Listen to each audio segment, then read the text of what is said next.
Ya,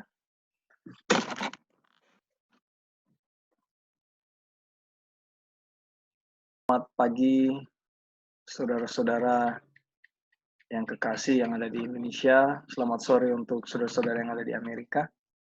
Pagi ini atau hari ini tanggal 22 Mei di Indonesia dan 21 Mei di Amerika tentunya.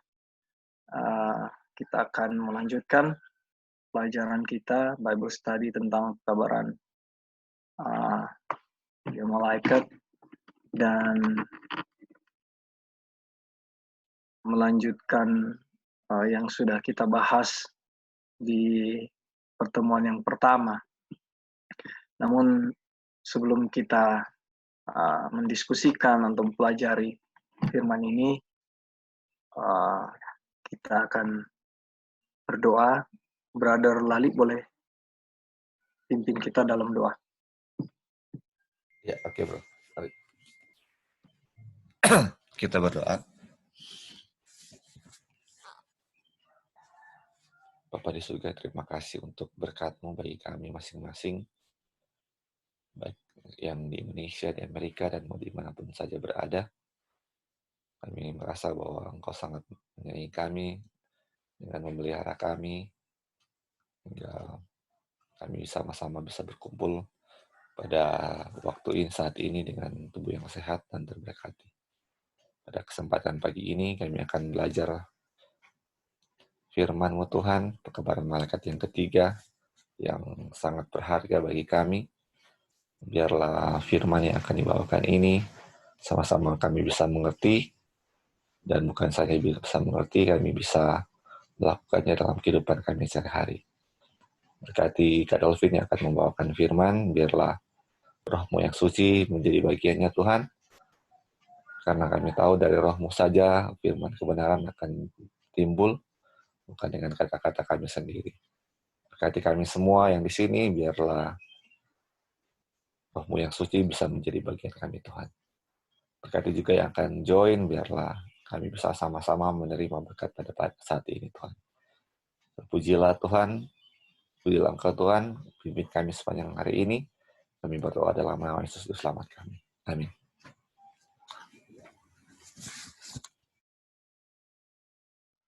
Okay. Thank you, bro.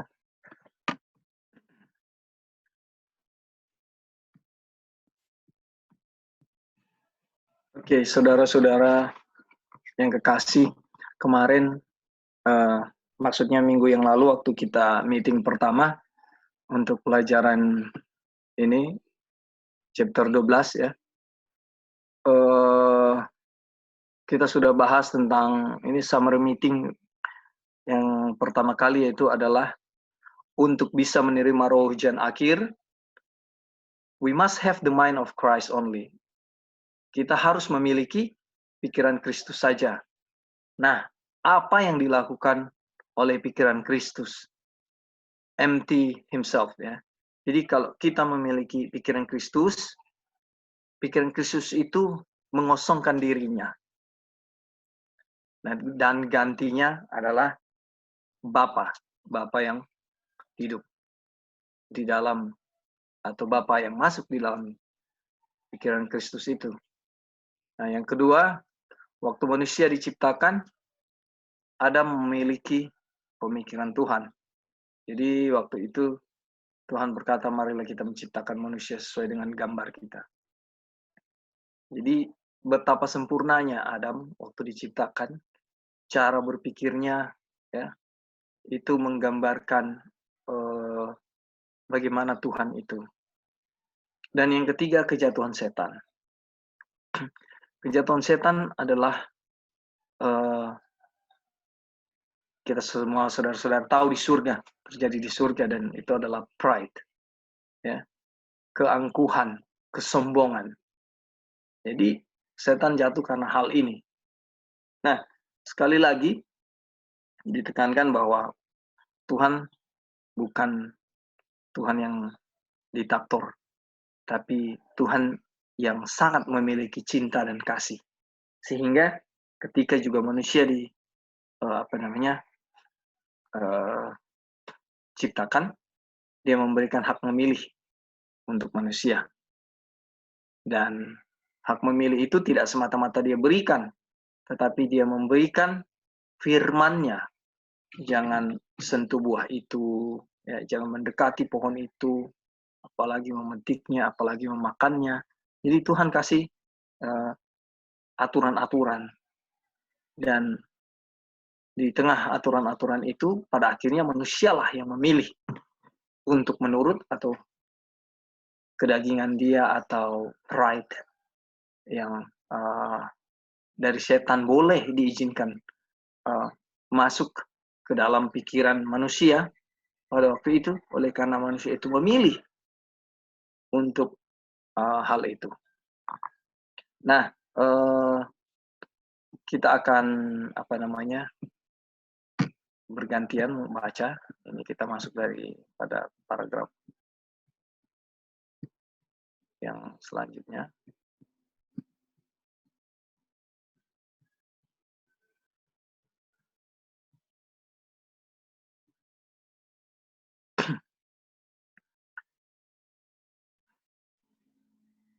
Oke.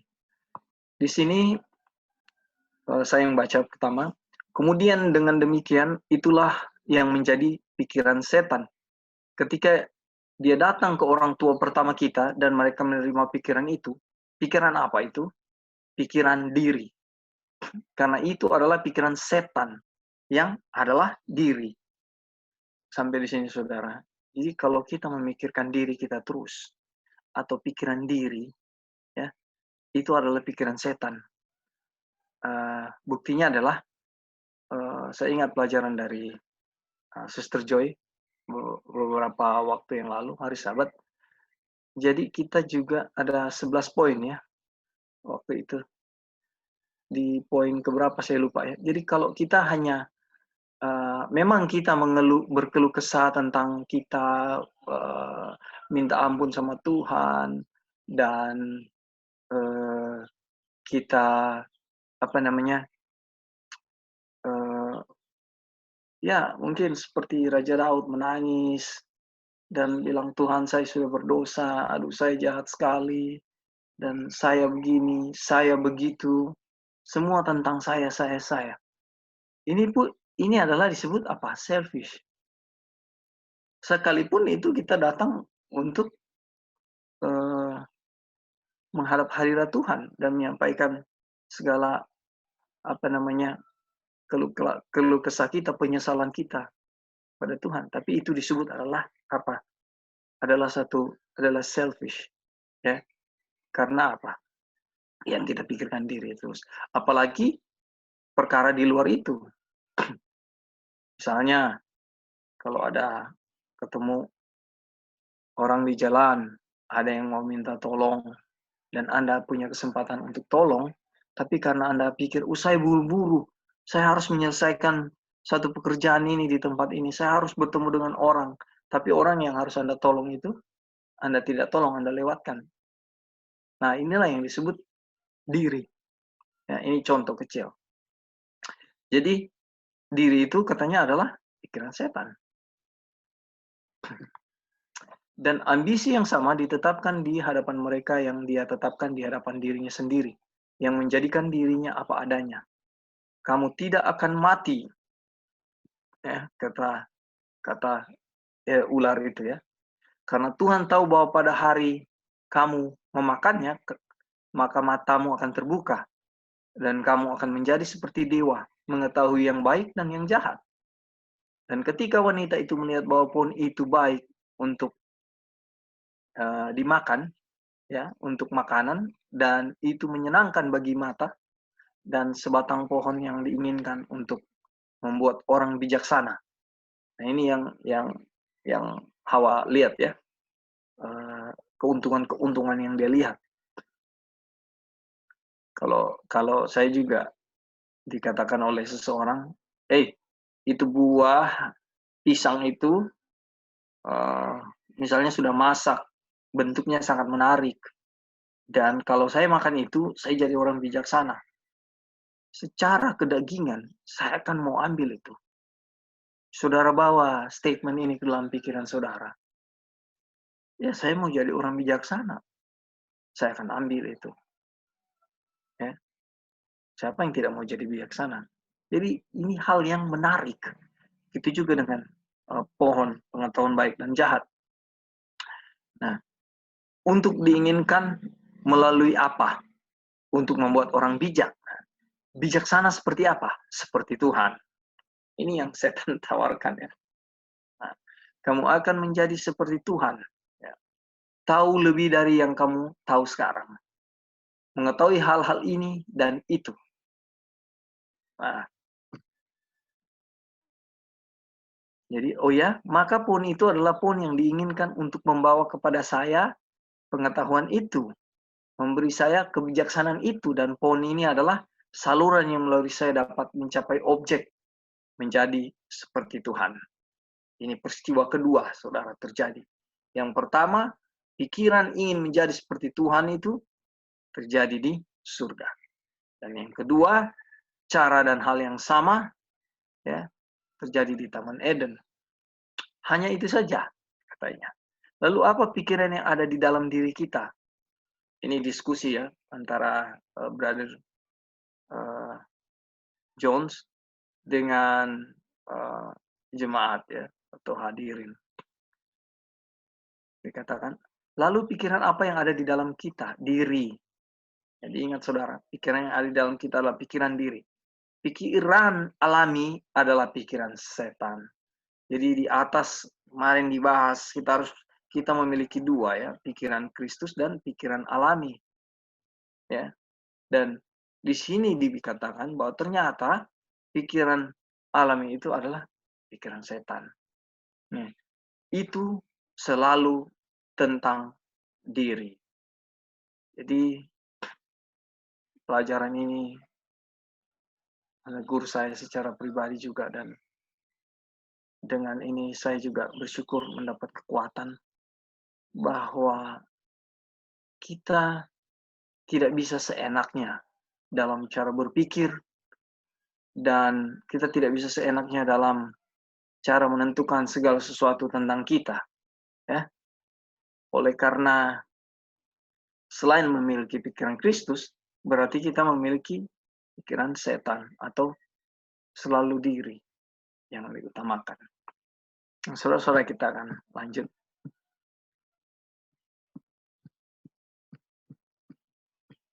Oke, saya mau minta Dion boleh baca di paragraf ini.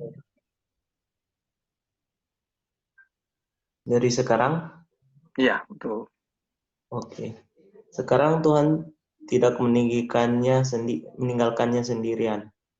Tuhan tidak berhenti di situ. Jika Dia berhenti di sana, tidak akan pernah ada dalam pikiran manusia di dunia ini dorongan apapun selain dari setan itu sendiri. Karena seluruh pikiran alamiah adalah dari diri dan setan saja. Tetapi Tuhan berkata, aku akan menghancurkannya. Aku akan membuat permusuhan antara kamu dan wanita itu, dan antara keturunanmu dan keturunannya. Nah, sampai situ Dion. Dion, ada pendapat enggak ini tentang kutipan ini yang baru Dion baca? Kira-kira apa Dion? Berarti waktu manusia jatuh, Tuhan tidak berhenti. Di sini dibilangkan, jika Dia berhenti di sana, tidak akan pernah ada dalam pikiran manusia di dunia ini dorongan. Oh, maksudnya gimana ya, Uncle? Iya, betul yang Dion bilang tadi. Permusuhan antara setan dan manusia ya? Iya. Jadi betul, Dion tadi sudah bilang betul itu. Kalau Tuhan cuma sampai di peristiwa pemetikan buah itu, dan Tuhan tidak memiliki tindakan yang berlanjut, manusia apa?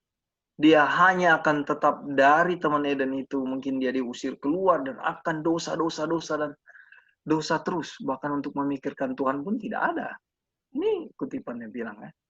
Jadi hanya ada setan sendiri. Mungkin waktu itu kita tahu peristiwa yang terjadi, pembunuhan anak-anak Adam, ya, Kain dan Habel.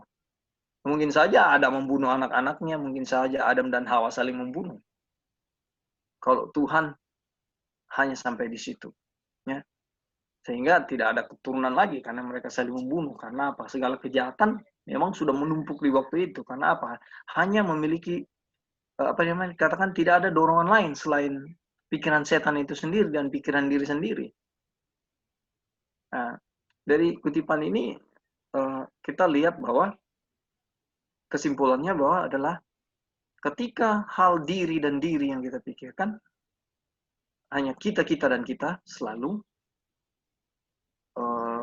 itu kita memiliki pikiran setan, dan itu pikiran setan. Dan kita harus lihat bahwa Tuhan dengan belas kasihannya dia tidak meninggalkan kita, ya. Sampai Tuhan membuat ini yang penting ini, ya. Tuhan membuat, aku akan menghancurkannya. Aku akan membuat permusuhan antar kamu dan wanita itu dan antara keturunanmu dan keturunannya. Kita lihat ini, ya, bagaimana dia. Oke, Dion boleh lanjut baca sampai di Tuhan menaruh permusuhan di sana, kebencian terhadap kekuatan setan, bahkan kebencian yang ada di pikiran itu. Tuhan telah menanamkan kebencian itu di sana, dan itu adalah sumber dari setiap dorongan untuk yang baik atau yang benar, atau sejenisnya yang pernah muncul dalam benak siapapun di dunia ini. Oke, thank you, Dion. Ternyata yang Tuhan bilang bahwa dia tidak sampai di situ saja, yang A.T. Jones bilang Tuhan tidak sampai di situ saja, bahwa Tuhan menaruh permusuhan, kan? Di sini kita lihat bahwa dengan permusuhan itu dengan setan, sehingga kita memiliki kebencian, ya, di dalam pikiran kita itu, dan Tuhan menanamkan kebencian itu di sana. Nah, ini katanya adalah sumber setiap dorongan untuk melakukan yang baik atau yang benar atau sejenisnya, ya. Oleh karena inilah permusuhan yang Tuhan tanamkan di situ. Karena Tuhan melihat segala sesuatu. Dan permusuhan yang Tuhan tanamkan ini membuat kita untuk melihat harus melakukan yang baik atau melakukan yang jahat. Kita harus melakukan yang baik atau melakukan yang benar atau kejahatan yang kita lakukan. Sejauh ini ada pendapat. Tolong kasih masukan. Ya bro, kita tambahkan sedikit. Ini kan setelah jatuh dalam dosa ini, pikiran manusia adalah diri kan. Tapi ini yang kutipan pertama tadi itu bagus sekali, yang dari diri itu, kenapa diri, nah itu ini dia. Jadi makanya di sini bilang ketika yang setan kasih itu kan pikiran diri kan, yang tadi hasilkan yang tuh Dion baca itu dihasilkan di situ. Tetapi kenapa sampai manusia yang nak berdosa itu ada keinginan untuk berdosa, padahal orang waktu itu benci untuk berdosa, karena itu pikiran Tuhan kan, sebenarnya mereka itu benci.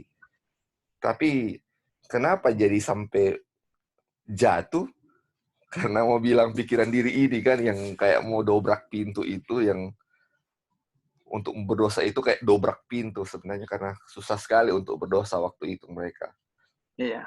Tapi karena bilang diri ini, jadi mau tak sama dengan Tuhan, pikiran sama dengan Tuhan, ada pengetahuan ini, kita mau garis bawah ini, pengetahuan. Jadi inilah yang sekarang orang cari-cari kan, setan kayaknya ini pengetahuan ini sebenarnya nggak salah, penting, tetapi pengetahuan yang ini ada beda ya, menjadi karakter sama seperti Yesus dan pengetahuan sama dengan Yesus itu beda ya.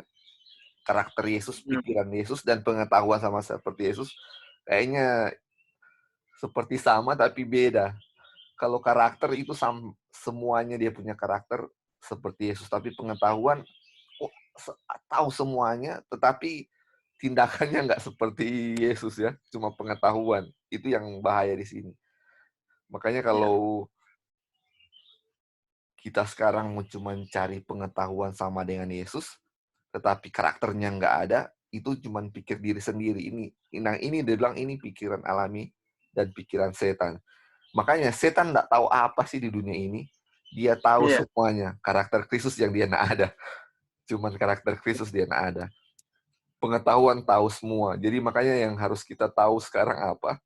Karakter Kristus. Karena pengetahuan itu setan juga tahu, saudara-saudara. Percuma kita tahu pengetahuan ini dan karakter Kristus tidak ada, cuman diri yang ada di pikiran kita. Sedangkan diri ini adalah musuh terbesar kita kan. Cuman akhirnya coba lihat kalau kita cuma cari-cari pengetahuan ini, pengetahuan itu. Jadi sombong kan, menganggap orang lain nggak tahu apa-apa, kita yang tahu. Dan akibatnya itu pikiran setan yang ada dalam diri kita. Makanya ini, puji Tuhan ya, ini makanan sesuai waktu yang kita belajar ini. Puji Tuhan untuk ini. Ya, terima kasih. Oke, thank you bro. Oke, Dion silakan. Tadi kan pertama baca kutipan ini tuh Uncle bilang, kita terus kalau kita berdoa bilang diri kita. Begitu bagaimana Uncle maksudnya? Terus nggak bisa bilang diri kita sudah berdosa, begini, begitu, Uncle? Oke, pertanyaan bagus sekali. Jadi begini, Dion. Kita ketika berdosa, kita datang kepada Tuhan, kita minta ampun. Jadi ada prosedur ya. Kita minta ampun, dan ayat yang bilang bahwa pergilah dan jangan berbuat lagi, dosamu sudah diampuni, itu berlaku bagi kita. Artinya, dengan kekuatan Tuhan, setelah kita menyampaikan keluh kesah kita percaya, kita harus percaya bahwa dosa kita sudah diampuni. Dan syaratnya bahwa kita tidak melakukannya lagi. Dan akhirnya apa? Percaya yang saya miliki atau Dion miliki adalah cukup sampai di situ. Jadi setelah misalnya saya melakukan satu pelanggaran dosa yang misalnya berat di mata Tuhan atau di mata siapa saja, saya mengeluh tiap hari kepada Tuhan, saya sudah berdosa, Tuhan saya ini najis, Tuhan saya ini kotor, dan itu Dion lakukan terus setiap hari. Itu adalah selfish. Karena apa? Itu yang Dion pikirkan terus. Kita cukup datang kepada Tuhan, kita berdoa, kita sampaikan, kita minta ampun. Sampai di situ. Mudah. Tuhan kasih jalan yang mudah. Jadi bukan setiap hari karena sudah pelanggaran dosa, lalu terus bawa kepada Tuhan, terus berdoa, terus bilang, Tuhan saya sudah berdosa, saya sudah melakukan pelanggaran dosa, Tuhan saya, dan saya terus. Dan itulah yang dimaksudkan tadi, selfish. Kita bisa berdoa kepada Tuhan dan bilang, Tuhan, saya berdosa, saya minta ampun. Dan sampai di situ, selesai. Dengan satu komitmen, kita tidak akan melakukan itu lagi. Dengan pertolongan Tuhan ya, untuk kita dimampukan untuk tidak berbuat itu lagi.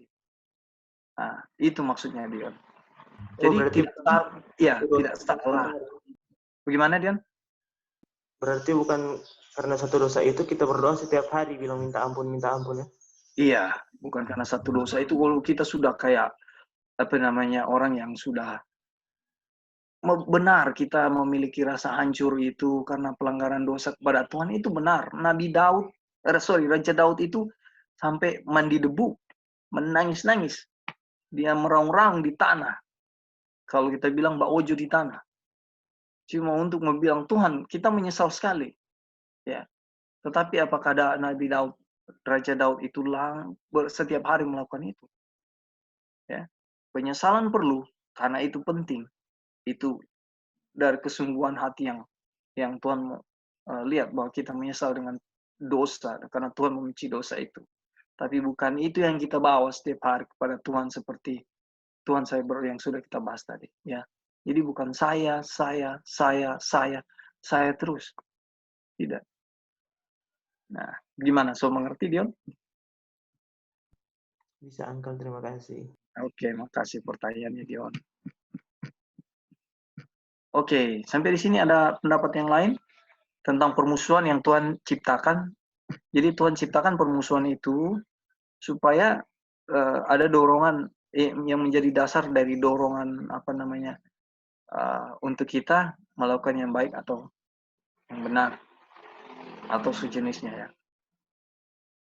Halo bro. Ya, silakan, Ya, Brother Roy. ya sudah, cuma mau melengkapi saja, dan terima kasih untuk komentar dan masukan dari Lali, pertanyaan dan bro. Ini apa, memang waktu itu kan di surga tidak ada firman dusta. Iya kan? Ya. Firman dusta itu firman yang tidak ada suatu pengetahuan yang membawa Adam dan Hawa atau alam semesta makhluk-makhluk itu untuk melihat kepada diri. Nggak ada. Itu bersih, harmoni semua.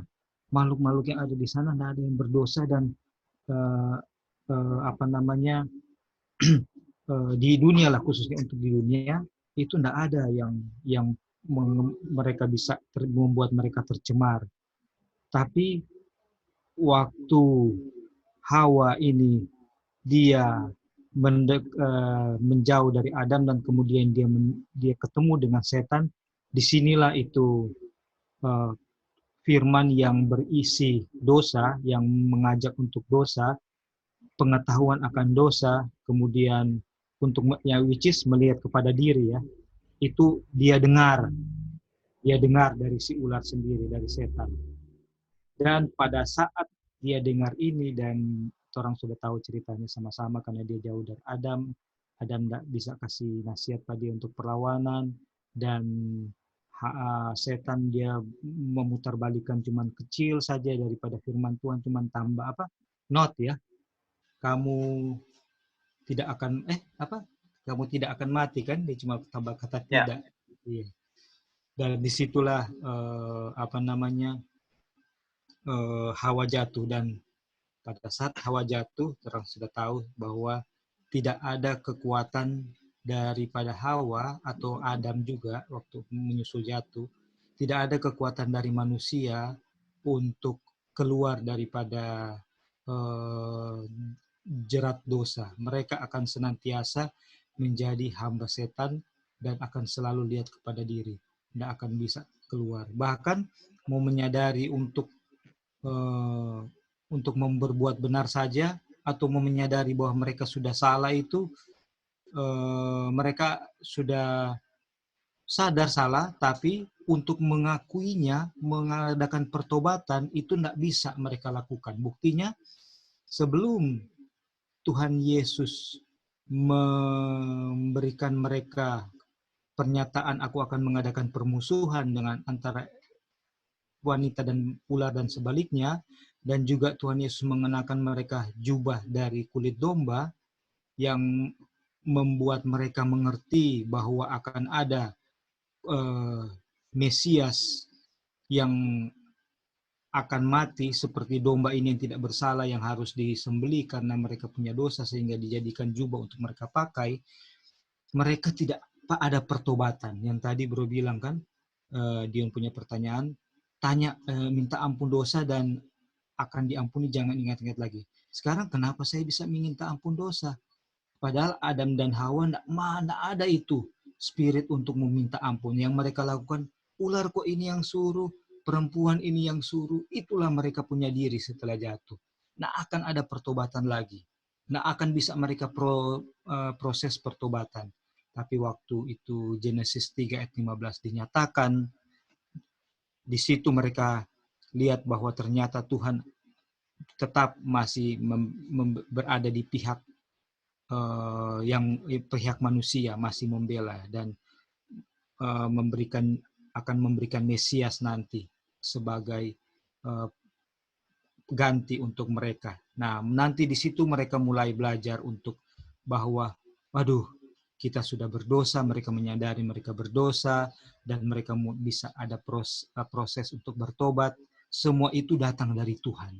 Jadi tidak ada yang bisa orang banggakan dari diri, sama sekali tidak ada dari Adam dan Hawa dan dari kita. Kalaupun kita akhirnya bisa bertobat, bisa tinggalkan dosa-dosa, dan kita bisa lakukan kehendak Tuhan, makanan ini atau apapun yang baik, yang benar, yang orang bisa bikin, tidak ada yang bisa orang banggakan sehingga orang merasa lebih daripada orang lain. Kalau orang sudah muncul perasaan seperti itu adalah bukti bahwa kita tidak menjadikan firman Tuhan yaitu Yesus sebagai fokus orang punya iman. Itu adalah bukti bahwa orang sedang putus hubungan dengan Tuhan dan sedang melakukan pekerjaan keselamatan sendiri. Karena hasilnya itu adalah orang akan pride. Dan itu tidak bisa disangkal. Makanya Tuhan bilang, kamu tidak bisa menghasilkan buah kalau tidak tersambung dengan pokok anggur yang benar, yaitu Yesus Kristus. Tapi kok saya tidak memiliki komunion dengan Yesus sebagaimana Yesus melakukan hubungan dengan Bapa, tapi somehow saya kok bisa tinggalkan dosa ya, bisa melakukan ini, bisa melakukan itu, yang pelayanan, bisa bawain BS atau apapun itu. Tapi hasilnya adalah saya itu akan percaya dengan saya punya good deeds, dengan saya punya perbuatan baik itu, dan saya akan menjadi merasa lebih dari orang lain. Itu tidak akan bisa kita hindari, karena kuncinya adalah work out your own salvation with fear and trembling. Itu hanya akan terjadi waktu kita punya signal itu tersambung dengan surga, waktu kita memiliki komunion dengan Bapa. Itu jadi kalau kita sudah, kenapa kita minta ampun dosa, itu karena surga saja yang membuat kita bisa merasa kita berdosa, dan kebaikan surga saja yang membuat kita mau datang ke kaki salib. Dan waktu kita minta ampun dengan segenap hati, jatuh di lutut, pasti kita akan merasa damai dan kita akan percaya bahwa Tuhan sudah mengampuni kita. Ini cuma menambahkan sedikit. Thank you, bro. Oke, thank you, Brother Roy.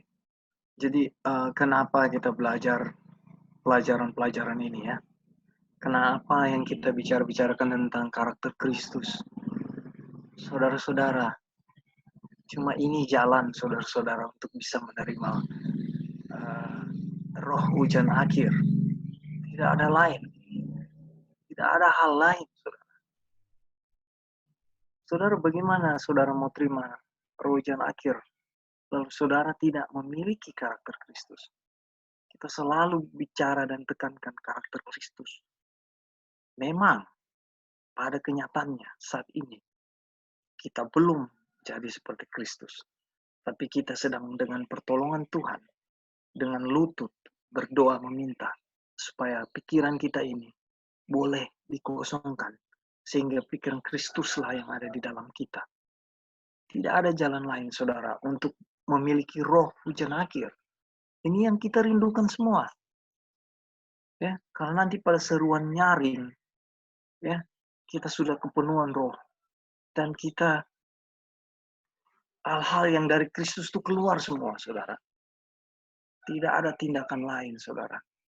Saudara mau jungkir balik apapun dengan pikiran saudara, dengan cara saudara, atau ada orang bilang bahwa ini harus jalan seperti ini untuk supaya bisa kita dimateraikan. Saudara,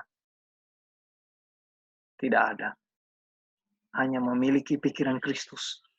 Jadi ketika saudara dan saya memiliki pikiran Kristus itu adalah diri dikosongkan dan membiarkan Tuhan yang masuk di dalam kita, Bapa yang masuk di dalam kita, sehingga apa? Yang keluar kesehari-hariannya, perkataan, pikiran, perbuatan kita, itu adalah Kristus atau Bapa itu sendiri. Jadi tidak ada cara lain, saudara. Saudara mau baca Alkitab dari Kejadian sampai Wahyu, saudara mau hafal dari Kejadian sampai Wahyu, saudara mau jago di dalam nubuatan, saudara mau jago di dalam mengupas ayat demi ayat, bahkan membahas ayat demi ayat. Bukan itu, saudara. Tapi pikiran Kristus. Itu cara. Terima kasih tadi Brother Lali sudah tekankan. Kita harus memiliki karakter. Itu yang kita pelajari. Oleh sebab itu kita pelajari hal ini. Karakter Kristus. By beholding, we become changed. Ya. Dengan memandang itu apa? Melihat firman Tuhan, melihat Kristus. Kristus itu firman. Melihat firman-Nya. dan kita akan diubahkan. Oke. Terima kasih, Brother Roy. Ini kita kembali ke ini ya, kutipan ini. Jadi saudara ingat ya, kalau Tuhan kasih permusuhan antara kita dengan setan, ya, kita dapat dorongan untuk yang baik atau yang benar, kan? Melakukan yang baik atau yang benar. Tetapi kalau saudara dan saya tidak bermusuh lagi dengan setan, berarti kita sahabat setan. Dan kita akan mengikuti yang setan mau. Padahal Tuhan ciptakan permusuhan waktu di Taman Eden. Supaya kita ada pilihan untuk melihat Kristus dan kebaikannya. Ya, kita aja. Oke, kita masuk pada paragraf berikut.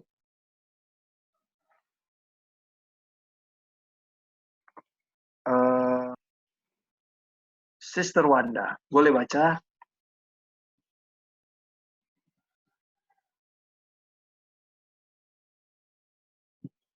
Boleh, Kak. Oke. Bisa dengar, Kak? Bisa, jelas.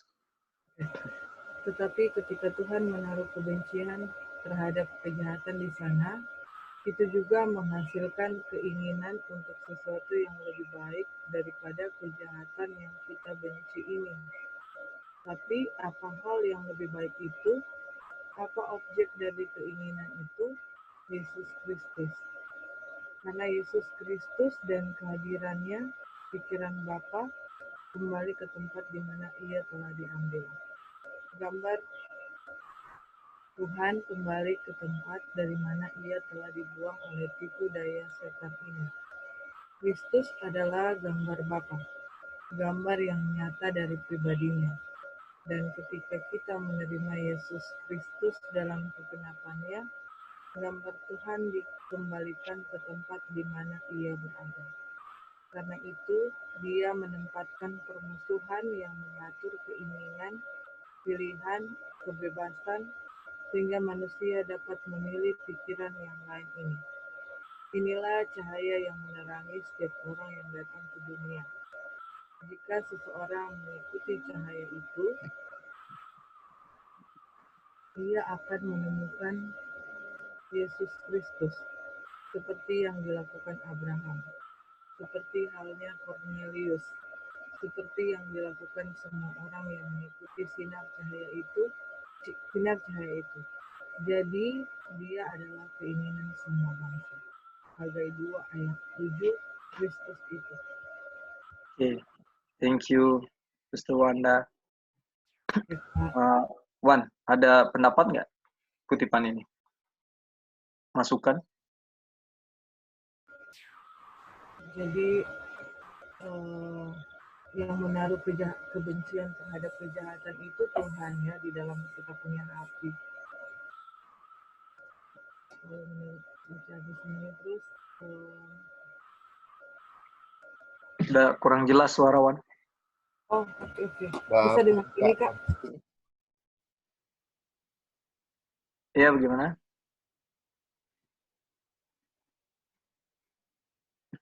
Halo, bisa dengar? Iya. Ini bisa, Wan.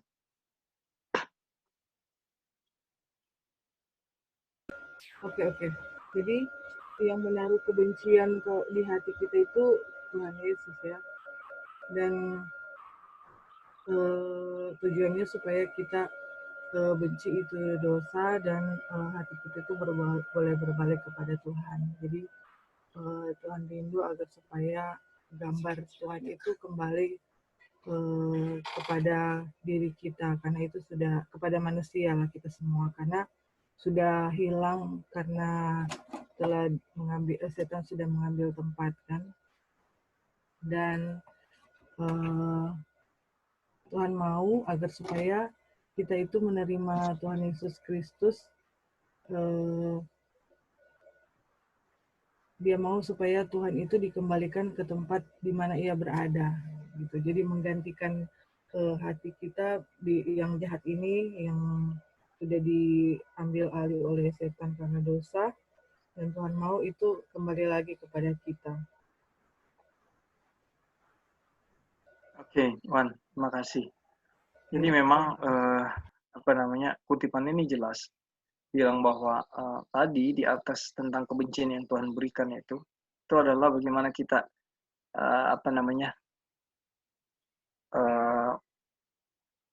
memiliki hal yang bahwa kalau itu hal jahat kita tidak suka. Jadi kita benci akan kejahatan, dan itu Tuhan yang kasih tadi Wanda sudah jelaskan. Nah ini lihat, di sini di kutipan ini dibilang lagi bahwa cahaya yang menerangi setiap orang yang datang ke dunia. Dan jika seorang mengikuti cahaya itu apa sih? Cahaya itu adalah Kristus. Jadi tadi saya sudah bilang by beholding we become changed, dengan melihat kepada Kristus, ya, kita akan diubahkan, dan dengan mengikuti cahaya itu kita akan menemukan Kristus. Nah, semua seperti Abraham dan nabi-nabi yang dulu, ya, mereka menemukan Kristus, mereka mengikuti sinar cahaya itu. Dan di sini dikatakan dia itu adalah keinginan semua bangsa, desire of ages, ya. Jadi dari zaman ke zaman, dari satu bangsa ke bangsa yang lain, hanya Kristus yang menjadi sebenarnya idola, ya, menjadi kerinduan untuk semua orang. Saudara, coba sengaja gambar ini saya taruh di sini. Gambar ini berbicara tentang banyak hal. Ini hanya contoh saja, ya, bahwa ada yang bisa kasih pendapat nggak? Ini ada 3 orang dengan 3 unta yang dinaiki. Itu siapa mereka? Orang Majus. Ya. Dan apa yang mereka cari? Apa yang mereka lakukan? Mengikuti cahaya. Mengikuti cahaya. Sampai di orang Majus dulu sebelum ke cahaya. Orang Majus itu apa mereka? Orang kafir. Ya, tapi kalau di Alkitab dibilang apa?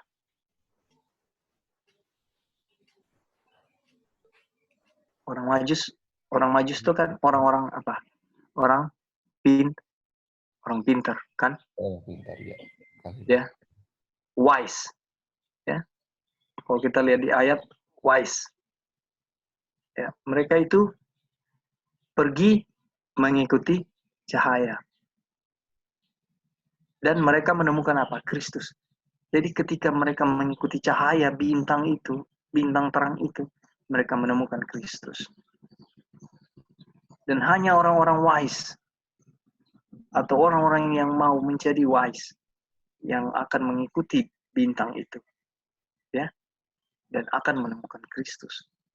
Saudara, ketika saudara kita nggak ambil kredit apapun, ini inti dari pelajaran kita semua saat ini yang kita pelajari. Jangan kita ambil kredit dari apapun. Tapi kalau saudara mau mengikuti cahaya itu, kita akan bisa disebut sebagai anak-anak Tuhan. Kita akan bisa disebut sebagai wise. Tapi yang salah, kalau kita sudah memiliki perasaan, saya wise. Saya bijaksana. Saya 5 gadis, 5 darah yang bijaksana. Ini yang berbahaya, saudara. Inilah inti pelajaran kita. Ya. Walaupun kita harus tetap bahas ini. Oke, kita masuk ke paragraf berikut. Orang yang menemukan... Oke, silakan. Ada poin yang tadi kita rasa cukup penting untuk di ini. Ya. Bahwa sesuatu yang lebih baik daripada membenci kejahatan itu Tuhan kasih, kan? Yaitu dia kasih permusuhan dengan ular, yaitu dosa. Tapi dibilang di situ sesuatu yang lebih baik daripada itu yaitu kebenaran, yaitu Kristus. Dan yaitu Kristus, yaitu Bapa, karakter Bapa. Dan di situ di kutipan yang tadi dibilang bahwa itu harus atau akan dikembalikan kepada tempatnya yang sudah tergeser. Jadi sebenarnya karakter Bapa yang ada di Adam dan Hawa itu ada di Adam yang sudah tergeser, itulah yang akan dikembalikan kepada Adam dan Hawa atau keturunannya. Dan caranya melalui siapa? Satu-satunya oknum yang keluar dari basem Bapa yang bisa merepresentasikan Bapa kepada manusia yang sudah digelapkan oleh dosa, yaitu Yesus sendiri. Jadi Yesuslah yang lebih baik daripada benci dosa. Karena benci dosa atau permusuhan terhadap dosa itu adalah merupakan hasil, bukan sesuatu yang harus kita upayakan. Jadi saya tidak dapat mengupayakan untuk benci dosa. Tapi benci dosa itu adalah hasil ketika saya berada di kaki salib Kristus. Pada saat kita ada di kaki salib Kristus, saya akan melihat betapa bencinya Bapa akan dosa, sehingga anaknya harus disalibkan, tergantung di antara langit dan bumi. Tidak ada cara lain di mana dosa saudara dan saya bisa diampuni oleh Bapa kecuali harus anaknya mengalami aniaya dan dipermalukan sedemikian rupa. Nggak ada cara lain.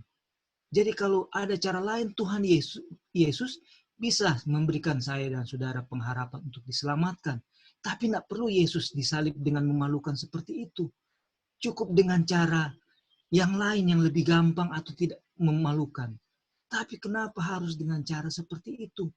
Karena dosa yang sangat keji, yang sangat buruk dan sangat jijik di hadapan Bapa, yang direpresentasikan atau didemonstrasikan oleh kematian Yesus yang sangat mengerikan, sangat memalukan, disejajarkan dengan orang-orang yang sangat berdosa, yang paling jahat, yang dibunuh dengan cara dihukum mati dengan cara disalibkan. Hasil kita melihat ini, itu akan kita lihat, oh Tuhan, ternyata dosa bohong kecil pun itu berdosa. Tuhan, saya sombong sekali, walaupun tadinya saya tidak merasa saya sombong, tapi dan saya merasa itu sesuatu yang tidak tidak fatal. Oh, cuma melanggar jam makan, melanggar ini atau apapun itu, banyak hal. Oh, ini buat kita semua kan. Oh, saya kurang memiliki roh pengorbanan untuk orang lain. Semua itu enggak ada di kita. Kita anggap itu hal yang biasa karena kita karakter setan sudah masuk ke kita. Firman setan sudah kita pegang dan percayai dan tidak ada kuasa untuk tinggalkan itu. Tapi pada saat lihat karakter Kristus sampai kepada dia punya kematian di salib, kita akan melihat seriusnya dosa dan akan benci dosa. Jadi benci dosa itu merupakan hasil daripada kita melihat kebaikan Tuhan. Dan inilah caranya Tuhan mau mengembalikan karakternya di dalam kita. Mengembalikan apa yang sudah diambil dari kita, keluar dari kita. Puji Tuhan. Thank you. Betul sekali. Terima kasih, Brother Roy. Jadi inilah yang Tuhan mau. Sampai Tuhan memiliki kasih cinta yang tiada berkesudahan dari zaman ke zaman sampai di zaman kita saat ini. Dan di zaman kita inilah adalah zaman pembuktian dari segala sesuatu firman. Ya, sebenarnya firman sudah terbukti dari dulu. Cuma kita ada di generasi yang melihat firman itu dari dulu sampai hari ini. Dan puji Tuhan, Tuhan begitu baik. Terima kasih untuk tambahan yang jelas tadi. Kita akan masuk pada paragraf berikut ini. Saya lihat ada Carly. Carly boleh bantu saya untuk baca ini, paragraf di sini. Apakah available?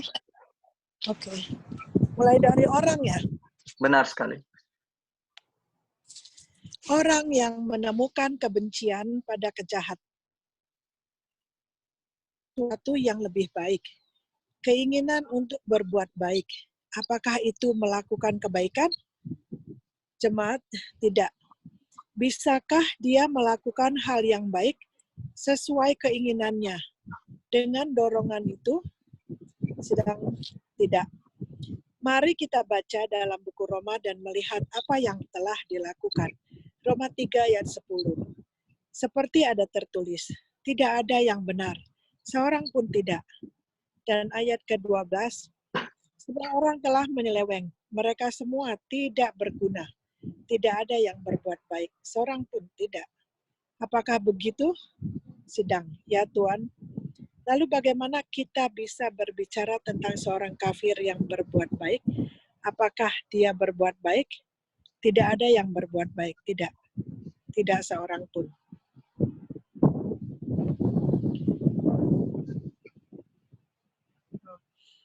Jika seseorang memiliki Kristus, dia dapat berbuat baik. Tetapi, jika dia memiliki Kristus, dia bukan orang kafir. Apa yang kita bicarakan adalah orang kafir. Oke. Thank you, Carly. Carly, ada pendapat nggak ini? Ini paragraf ini. Ini cuma dibilang tidak ada seorang pun yang benar, tidak ada seorang pun yang berbuat baik, karena hanya Kristus, ya. Walaupun nggak di sini, cuma saya bilang hanya Kristus dan nggak ada manusia, karena semua manusia berdosa kecuali Kristus. Baik, terima kasih Carly ya. Jadi kalau kita lihat kutipan ini, ya ada tadi yang mau kasih tanggapan lagi?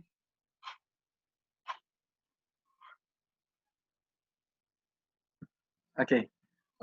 Kalau kita mau lihat kutipan ini, jadi dikatakan bahwa saya mau ulas lagi ya, ini penting. Orang yang menemukan kebencian pada kejahatan, jadi misalnya Kak Early benci pada satu kejahatan, misalnya membunuh ya. Kak Early benci sekali untuk membunuh. Ya. Nah, keinginan untuk sesuatu yang lebih baik, keinginan untuk berbuat baik daripada Kak Early membunuh, Kak Early lebih baik melakukan donasi kepada orang miskin. Ya, ini contohnya ya. Jadi keinginan untuk sesuatu yang lebih baik daripada membunuh, lebih baik berdonasi. Keinginan untuk berbuat baik ya. Kak Early punya keinginan itu. Apakah itu melakukan kebaikan? Jadi pertanyaan, apakah Kak Early punya keinginan untuk daripada membunuh saya mau berdonasi? Apakah itu melakukan satu kebaikan? Ini pertanyaan antara Brother A.T. Jones dengan jemaat, dan jemaat bilang tidak. Nah, jadi ditanyakan, bisakah dia melakukan hal yang baik? Bisakah saya melakukan hal yang baik sesuai keinginan saya? Keinginan saya adalah mau melakukan yang baik. Dengan dorongan itu. Nah, dengan dorongan itu. Tapi dikatakan, sidang bilang tidak. Nah, ini karena dia ada dasarnya. Roma 3 ayat 10. Itu dasar dari saya lebih baik berdonasi daripada saya membunuh. Itu kan baik. Tapi dengan berpikir itu, dengan melakukan itu, apakah itu satu kebaikan? Tidak. Roma 3 ayat 10 bilang. Ya. Itu contohnya. Jadi bagaimana? Mengerti saudara-saudara? Itu ada yang tidak mengerti. Ya. Ada pertanyaan. Oke, silakan. Mana pertanyaan dulu ya? Ya. Oh, silakan Carly. Pertanyaannya gini, kan nggak ada seorang pun yang berbuat baik. Jadi gimana kalau misalnya ada sesama kita melakukan perbuatan baik, kita nggak boleh ngomong, aduh kamu sudah baik sekali gitu ya. Sudah ya, banyak kan yang udah ditolong, udah kasih bantu, misalnya apa gitu. Jadi itu kita ngomongnya apa tuh? Yang kalau misalnya dia udah berbuat baik tuh kita ngomongnya apa? Jadi kita nggak boleh bilang, oh kamu sudah berbuat baik gitu, gimana? Ini Kak Early punya pertanyaan luar biasa nih. Ini bagus sekali ya. Karena ini pengalaman hidup sehari-hari ya. Jawabannya nanti ada di bawah sini. Tapi yang saya mau bilang adalah kalau kita baca di buku Kerinduan Segala Zaman, di situ dikatakan bahwa di chapter 1 ya, kalau tidak salah ya. Di situ dikatakan Tuhan Yesus tidak pernah memuji siapapun selain Bapa. Jadi tidak pernah ada kata pujian keluar dari mulut Tuhan Yesus. Jadi kita nggak boleh puji-puji ya? Jadi selain kepada Bapa. Jadi kalau misalnya sesama kita selama ini kan so far kita udah selalu begitu kan, puji-puji terus kan. Oh you so generous, kamu udah begitu baik, kamu udah begini begitu gitu kan. Jadi nggak boleh lagi bilang begitu ya? kita mau berdasarkan firman Tuhan aja, Kerli. Roma 3 ayat 10. Tidak ada yang benar, seorang pun tidak. Jadi hanya bilang terima kasih. Jadi bilang Atau puji terima Tuhan kasih aja. pun enggak? Puji Tuhan ya, puji Tuhan. Puji Tuhan untuk Puji Tuhan gitu ya. Oh, ya. oke. Ya, Oke. puji Berarti Tuhan. di WhatsApp nanti nggak boleh bilang ya, yang ini lagi ya, hanya bilang puji Tuhan aja ya. Kan Ya, kita harus memperbaiki yang benar gitu. betul sekali. Jadi sebenarnya makanya saya sangat tertarik sekali dengan pertanyaan ke Early ini. Karena memang ini yang kejadian setiap hari ya. Di masa lalu juga, pengalaman-pengalaman saya yakin percaya kita semua mengalami itu. Saya sampai waktu itu, saya melalui audio Kerinduan Segala Zaman, di situ terlintas satu kata bahwa Tuhan Yesus, dia tidak pernah memuji siapapun. Ya. Selain Bapa saja yang dia puji ya. Dan Bapa yang dia puji itu pun, dia melakukan hubungan dengan Bapa terus. Dia tidak pernah memuji siapapun. Itu harus menjadi patokan kita karena Tuhan Yesus itu perkataannya selaras dengan firman-Nya. Roma 3 ayat 10. Tuhan Yesus tidak akan bilang murid-muridnya hebat. Tuhan Yesus tidak bilang murid-muridnya baik. Kamu mengikuti aku, kamu orang baik. Tidak pernah ada kata-kata itu. Dan tidak ada satupun yang baik. Oke, Brother Lalis. Tuhan Yesus pernah puji itu, tapi pujinya nggak di depan orang itu, kayak tidak satupun aku temukan iman sebesar kepala yang orang itu, orang kepala pasukan, dibilang ke murid-muridnya, tidak seorang pun yang saya dapati imannya sebesar kepala pasukan itu, yang dia bilang nggak usah datang Tuhan Yesus, yang pembantu hambanya sakit, terus dia minta tolong. Perwira Roma. Ya. Iya. Bro, itu pernyataan atau pujian, bro? Ya, makanya itu kalau bilang, tapi maksudnya dia nggak bilang itu di depan orangnya itu, tapi dia bilang ke orang lain. Ini imannya ya, imannya paling besar. Iya. Kalau kita kan suka bilang pujian itu kan di depan-depan orangnya itu toh. Kalau Ya, terima kasih, ya, karena so baik sekali. karena manusia itu akan cenderung dia punya apa namanya? Ego, dia punya diri sendiri akan muncul ketika kita coba bilang itu di depan kepala pasukan itu. Oh, imanmu besar sekali, dan dengar semua orang kalau dia nggak akan sombong. Tetapi Tuhan Yesus bilang itu tidak di depan orangnya. Kita bisa aja bilang Tante Erli baik sekali atau apa, tetapi nggak di depan Tante Erli. Mungkin kalau itu bikin puji Tuhan aja nggak apa-apa. Tetapi jangan bilang di depan-depan orangnya itu dengan kita punya. Cukup puji Tuhan aja ya. Mungkin itu yang kita ya. Iya. Halo bro. Iya. Oke, ini menarik sekali ini mengenai tidak ada seorang pun yang baik. Jadi gini, di sini jelas sekali bahwa dibilang tidak ada seorang pun yang baik dan tidak ada seorang pun yang berbuat baik, dibilang. Pertanyaannya, kita contoh ini, orang gali ini dengan pertolongan Tuhan ya, orang sama-sama. Kok seseorang yang tidak mengenal Kristus, tidak memiliki komunion dengan Kristus, bisa berbuat baik? Banyak yang orang bisa lihat. Contoh, misalnya Gates dengan dia punya Bill Gates dengan dia punya yayasan yang mendonor, dan banyak orang multimilioner lainnya dengan dia punya yayasan yang untuk kemanusiaan. Dan banyak juga hal-hal yang lain orang boleh lihat yang pengorbanan yang besar tapi dilakukan oleh orang yang tidak mengenal Tuhan, dalam konteks tidak mengenal karakter Bapa karena tidak mempelajari karakternya dan tidak berkomunion dengan dia, tapi bisa perform hal yang kita lihat. Apakah orang itu yang orang lihat berbuat baik itu betul-betul berbuat baik dalam konteks Alkitab, atau dia berbuat baik dalam konteks kacamata dunia? Ini pertanyaannya. Jadi kalau mau disingkat adalah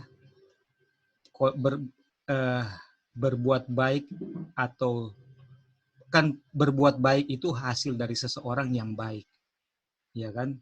Dan di sini firman Tuhan bilang tidak ada seorang pun yang baik. Artinya sebenarnya tidak ada perbuatan baik dari siapapun manusia yang ada di bawah kolong langit ini. Oke? Ya. Dan orang sudah tahu bahwa perbuatan baik itu hanya akan terjadi hasil adalah berdiamnya Kristus. Tapi kok bisa? Karena yang akan ditinggikan itu Bapa di surga ya. Orang sudah tahu itu. Tapi kok bisa seseorang yang tidak mengenal Kristus atau saudara dan saya yang dalam posisi tidak ada hubungan dengan Kristus bisa berbuat baik dalam kacamata kata dunia. Ya, Apa maksudnya ini, saudara? Jadi masih ada, Brother Roy? Pertanyaan ini nanti buat ini. Jadi, ya betul. Di sini Kok nanti bisa? ada ulasannya di berikut. Iya. Makanya di kutipan ini terakhir dia bilang apa? Jika seorang memiliki Kristus, dia dapat berbuat baik, ya. Tetapi jika dia memiliki Kristus, dia bukan orang kafir. Lalu apa yang kita bicarakan adalah orang kafir. Nah, kita akan lihat ini. Ini yang sehubungan dengan apa yang Brother Roy bahas tadi. Oke, Dion boleh baca ini, Dion? Boleh, Uncle. Tidak, bahkan ini pun tidak perlu. Kita tidak perlu pergi ke kafir untuk bertanya. Yang kita butuhkan adalah pergi ke orang-orang Yahudi. Di sini ada seorang Yahudi seperti Anda dan saya. Roma 7 ayat 14. Sebab kita tahu bahwa hukum Taurat adalah rohani, tetapi aku bersifat daging, terjual di bawah kuasa dosa. Pikiran duniawi adalah pikiran alamiah. Pikiran siapa itu pikiran alami? Setan. Itu adalah pikiran diri, itu adalah pikiran setan. Baiklah, mari kita baca selanjutnya. Untuk apa yang aku lakukan, aku tidak mengizinkan. Apa alasan saya tidak mengizinkan apa yang saya lakukan? Apa masalahnya dengan itu? Mengapa saya tidak bisa membiarkannya? Karena saya tahu itu salah. Itu tidak baik. Jika itu baik, bisakah saya tidak mengizinkannya? Itu yang aku lakukan, aku tidak mengizinkan. Apa yang sebenarnya dilakukan yang baik? Tidak, itu tidak baik. Keburukan, kesalahan. Nah, thank you, Dion.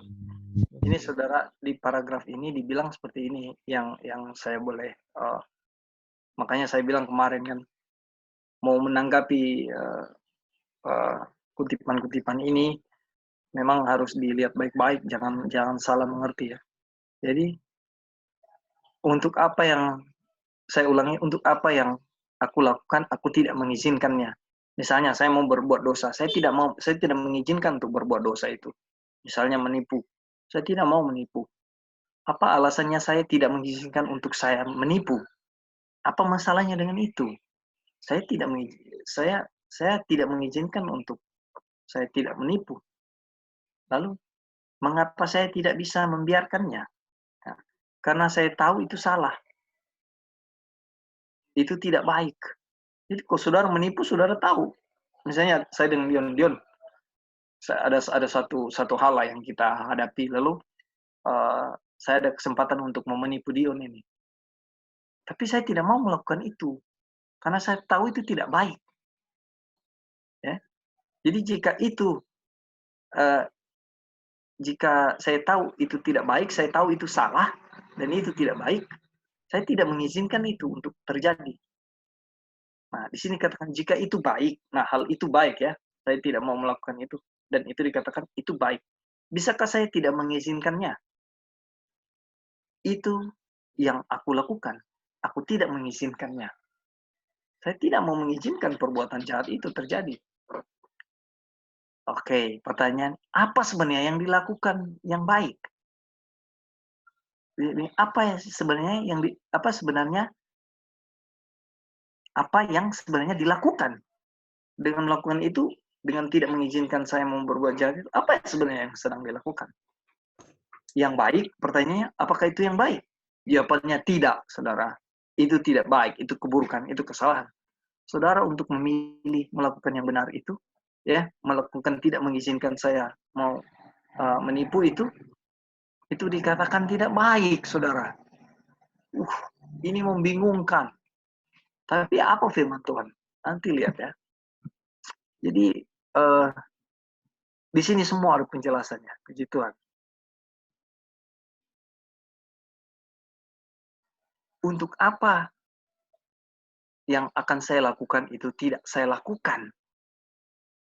Ya, yang seperti tadi contoh, saya tidak menipu Dion. Saya tidak lakukan.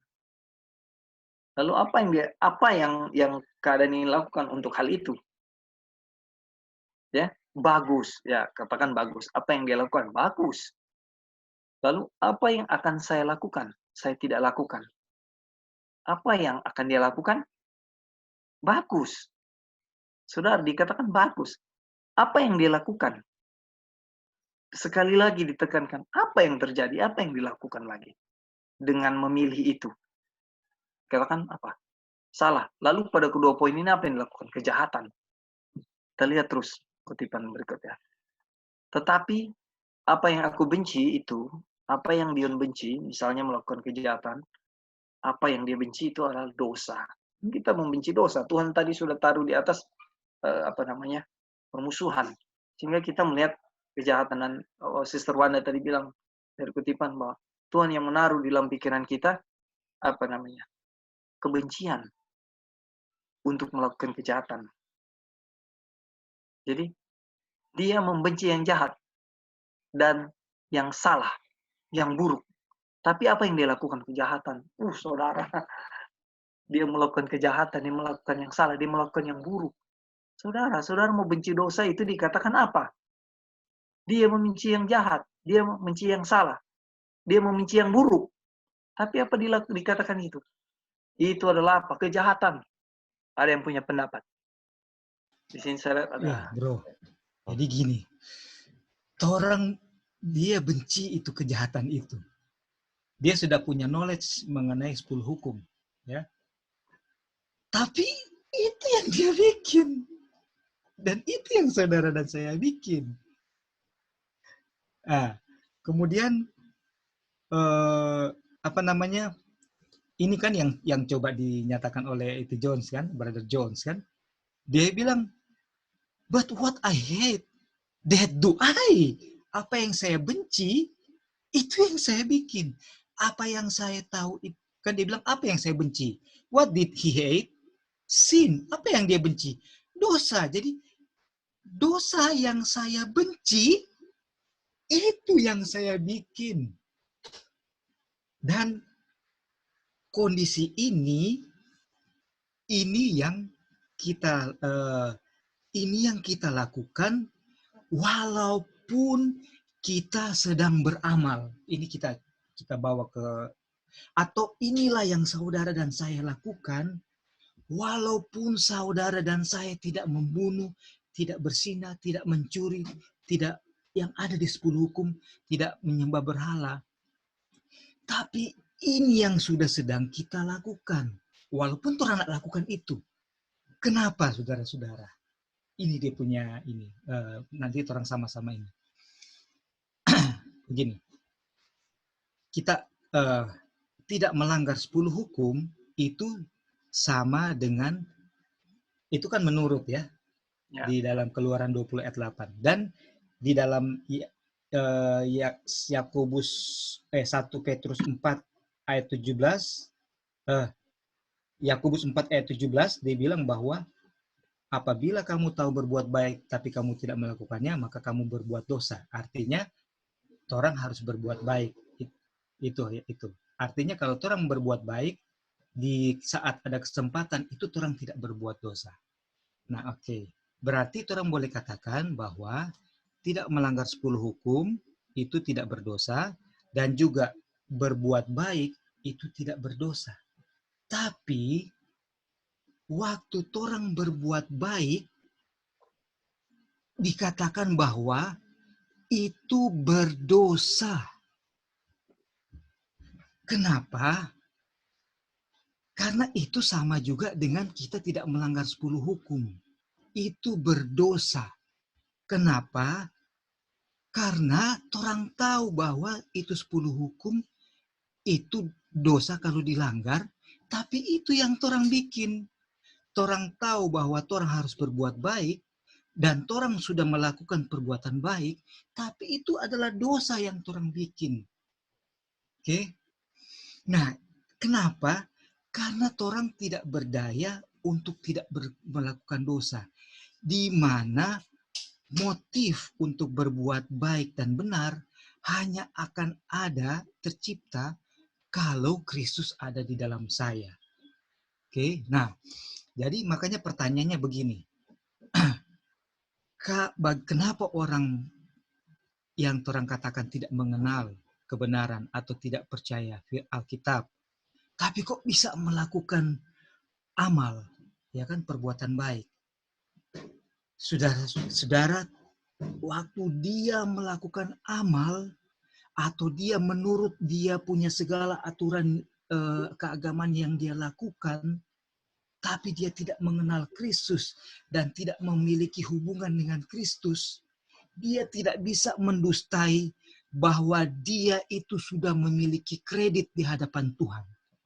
Dan dia akan merasa lebih baik dari orang lain, itu tidak akan bisa dia sangkal melalui cara apapun. Sebab kalau tidak tanpa Kristus seseorang bisa berbuat baik, buat apa Kristus seseorang bisa menurut perintah Bapa? Buat apa Kristus ada di atas dunia ini dan menawarkan diri sebagai juru selamat? Jadi kesimpulannya yang kita bisa katakan dengan cara lain, apa yang coba dikatakan oleh Brother Jones di sini adalah bahwa tanpa Kristus, tanpa hubungan yang akrab, intim dengan Kristus, saya tidak bisa menurut dan saya tidak bisa berbuat baik. Itu dia punya kesimpulan. Kalaupun saya bisa melakukan perbuatan baik di hadapan manusia, saya menurut 10 hukum dan saya bisa beramal dan membuat diri saya dibakar sekalipun, itu akan membuat saya merasa lebih baik dari orang lain. Dan pada saat Kristus itu akan dinyatakan. Saya yang dari awal sudah berjuang untuk ini, bla bla bla bla bla, itu semua akan dinyatakan. Ini dia punya, ini kondisi saudara dan saya. Jadi saudara dan saya, kita punya kehidupan sangat bergantung oleh hubungan saya dengan Kristus yang akan membuat Kristus hadir di dalam saya. Itulah kita punya keselamatan. Karena Kristus punya kebenaran adalah dia tidak punya putus hubungan dengan Bapa. Dia tidak ada beda dengan saudara dan saya. Manusia Adam yang sudah jatuh dalam dosa punya kecenderungan berbuat dosa. Tapi kenapa kita bisa jadikan author of salvation, pokok keselamatan? Karena ketidakputusannya hubungannya dengan Bapa, sehingga setiap perbuatan baik dan benar yang dia lakukan itu karena Bapa yang lakukan di dalam dia. Karena dia selalu tidak pernah putus hubungannya dengan Bapa. Dan itulah yang diharapkan oleh Brother A.T. Jones dalam tulisannya. Oke, thank you. Mungkin yang lain boleh bisa tambahkan. Thank you.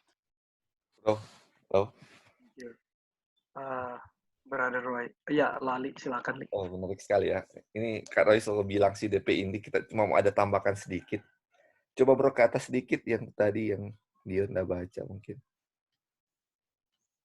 Oh ya. Oh, sudah itu bro, sudah. Itu yang tadi. Jadi nah, ini kan dia bilang di sini yang what would he do? Terus what did he do kan?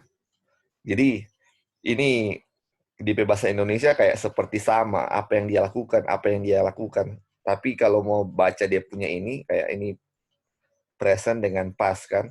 Jadi dia bilang apa yang dia sudah lakukan sekarang tampaknya baik toh, baik. Sekarang dia melakukan baik. Tetapi what did he do? Apa yang sudah dia lakukan? Yang baik tadi dia lakukan wrong. yang baik tadi yang dia lakukan, yang sudah dia lakukan dia anggap baik, ternyata dia sudah lakukan yang salah. Nah, itu yang sudah mungkin Kak Roy yang sudah bilang tadi. Itu kayak susah mau mengerti, tetapi kalau ternyata begitu ya. Jadi Iya. sesuatu yang baik dilakukan jadi salah kan? Kita sudah tahu karena apa. Makanya ada yang bilang juga kan, iman tanpa perbuatan adalah sia-sia. Dan kita dituntut untuk berbuat kan? Kita dituntut untuk berbuat, dan di sini berbuat salah. Jadi makanya dibilang segala sesuatu yang kita lakukan dicemari oleh dosa kan. Segala sesuatu yang kita lakukan, mau kasih baik apapun kita mau lakukan itu dosa. Jadi nggak ada yang baik. Aduh, jadi crowded ini pikiran. Cuman yang baik itu kalau ada Yesus kan. Cuman dengan adanya Yesus itu semua dikatakan baik. Cuma ketika kita memiliki Kristus, makanya itu semua dikatakan baik. Makanya langsung Matius 6 ayat 33, cari dahulu Yesus itu dengan kebenaran, maka semua ditambah. Jadi, kenapa ini Yesus ini yang harus duluan kita cari? Kalau kita nggak cari Yesus duluan, semua yang kita lakukan dosa. Bagaimana kita mau bilang benci dosa, mau apa dosa? Akan sia-sia kalau Tuhan Yesus kita belakangin. Kita mau cari pengetahuan ini, tetapi Yesusnya belakangan, semuanya akan berdosa. Makanya kalau kita cari Yesus duluan, baru yang lain, bukan cari Yesus, semua akan ada dan nggak akan berdosa. Makanya yang tadi sempat disinggung Kak Roy, yang 1 Korintus 13, yang diri kita mau dibakar sekalipun, kalau tidak ada Yesus, dosa. Untuk berkorban untuk orang lain loh. Kak Dolphin mau jual Kak Dolphin Auto, kalau mau bagikan untuk orang miskin, dosa. Karena tidak ada Yesus di dalam diri. Makanya bisa berkata-kata, bisa bernubuat, itu yang 1 Korintus 13, menjual semua harta, membagikan orang miskin, semua yang baik-baik apapun yang dilakukan dosa. Makanya tadi yang dibilang, bagaimana orang kafir untuk dia kasih, itu kalau tanpa Yesus memang dosa. Makanya ini, bagaimana supaya kita tidak berdosa, karena segala yang baik pun berdosa.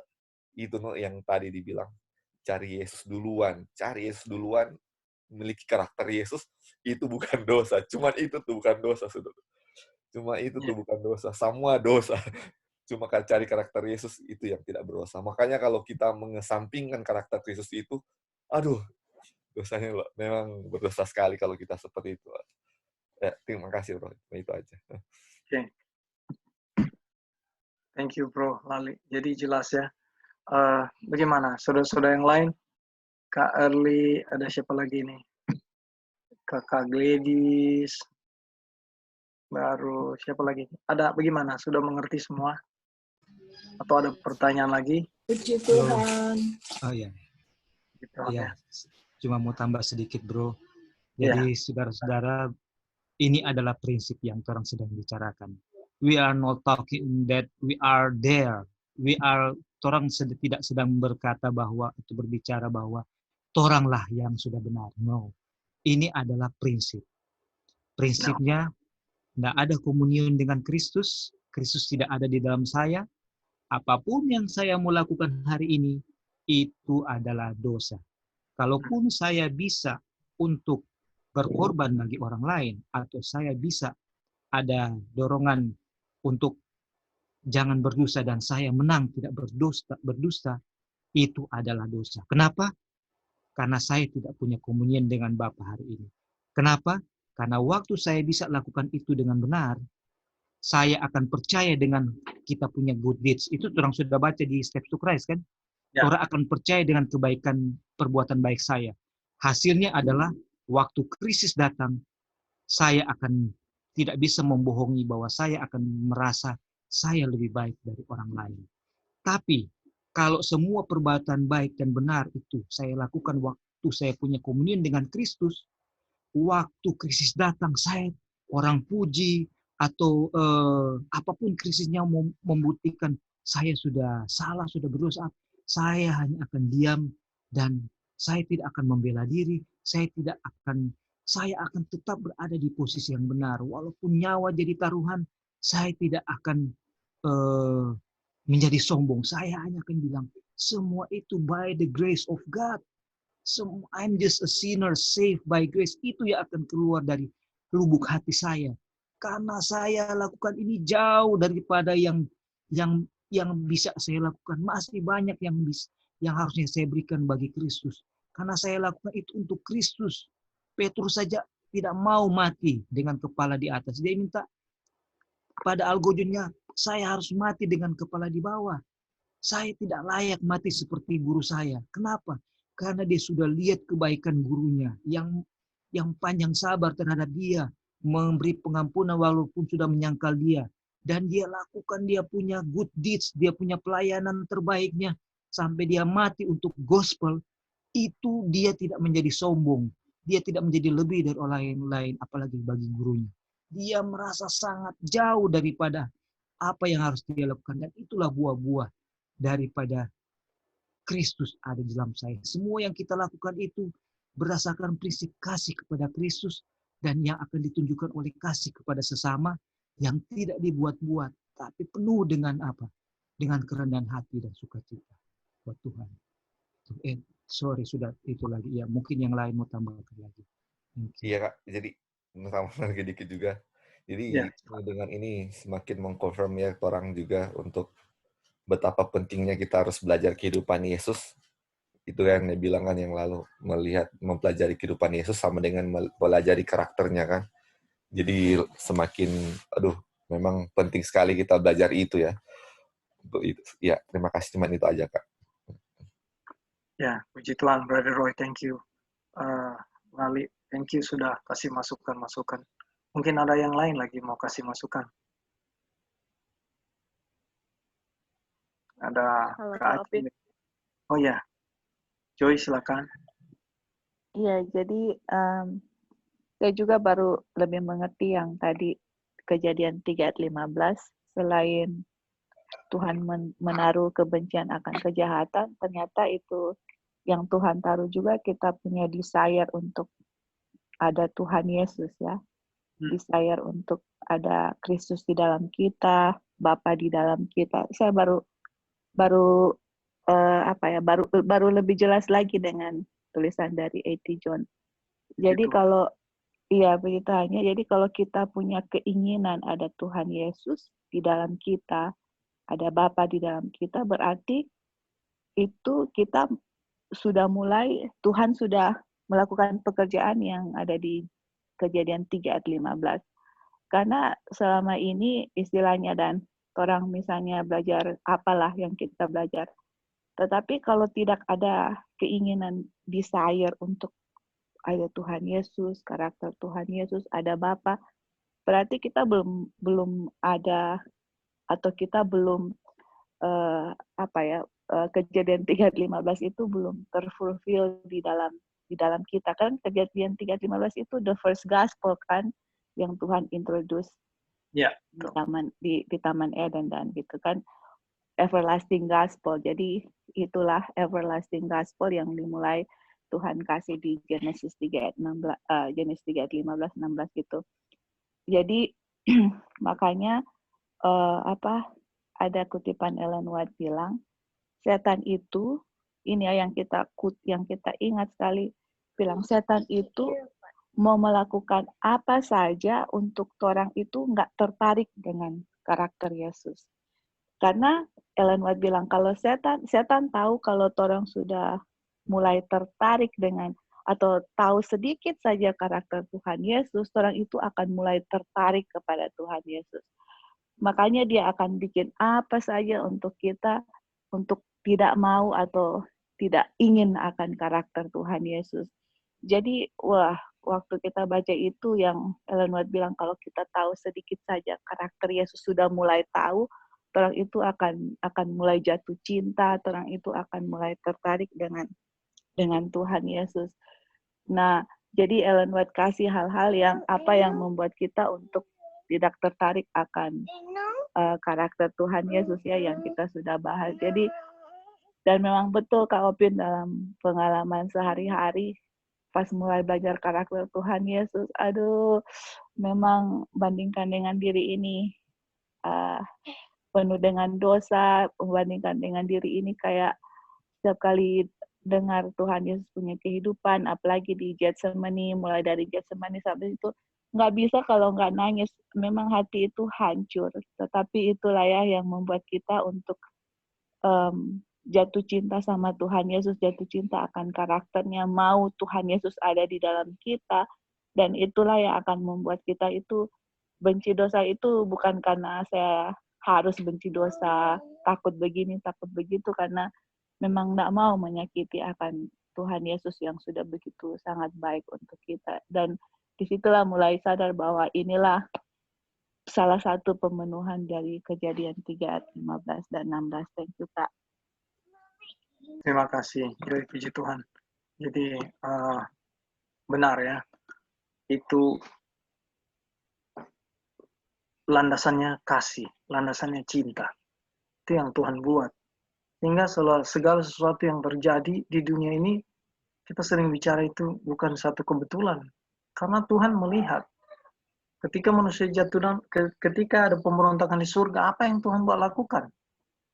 Bahkan secepat kilat pikiran Tuhan untuk sesuatu hal kebaikan Bapa yang dia menyatakan. Peristiwa di Taman Eden juga sama. Secepat kilat pula, bahkan firman itu disampaikan. Apa? Apa dasarnya? Cuma karena cinta Tuhan. Dan sekarang, dengan melalui pelajaran tentang karakter Kristus ini, apa sebenarnya yang mau bisa kita lihat? Ya, bagaimana agar kita memiliki cinta kepada Tuhan, sehingga diri itu dikosongkan, diri itu nggak ada lagi.